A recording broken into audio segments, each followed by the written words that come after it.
Karibu sana, na haya hapa ni maajabu ya viongozi waliowahi kuishi hapa duniani. Katika historia ya dunia kumekuwa na viongozi waliovutia watu kutokana na uwezo wao wa kuongoza, maamuzi yao ya kipekee au mchango wao mkubwa kwa jamii.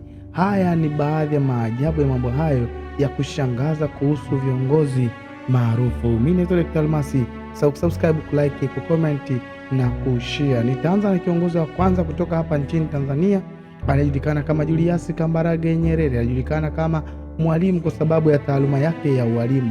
Aliongoza harakati za uhuru wa Tanzania kwa njia ya amani. Alistaafu rais kwa hiari mwaka 1985, jambo ambalo alikuwa la kawaida kwa viongozi wengi wa Afrika wakati huo.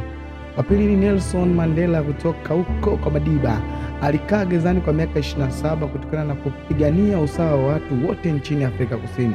Baada ya kuachiliwa, alichagua maridhiano badala ya kulipiza kisasi. Alikuwa rais wa kwanza mweusi wa Afrika Kusini. Twende India. Mahatma Gandhi aliongoza mapambano ya uhuru wa India bila kutumia silaha. Falsafa yake ya kutotumia vurugu ilihamasisha viongozi wengi duniani. Aliishi maisha ya unyenyekevu licha ya kuwa kiongozi mashuhuri. Winston Churchill, hotuba zake zilitia moyo Waingereza wakati wa vita ya pili ya dunia.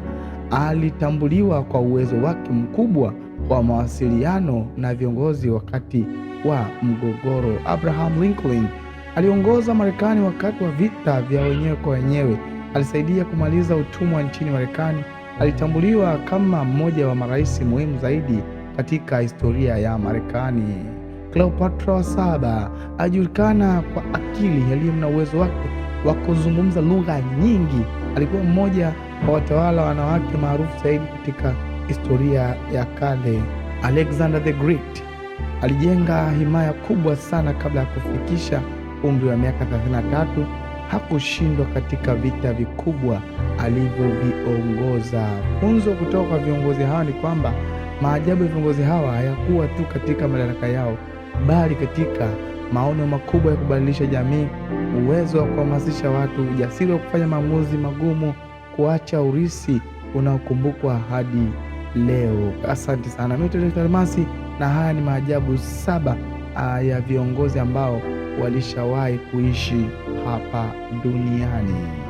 Asante sana, tutane wakati mwingine.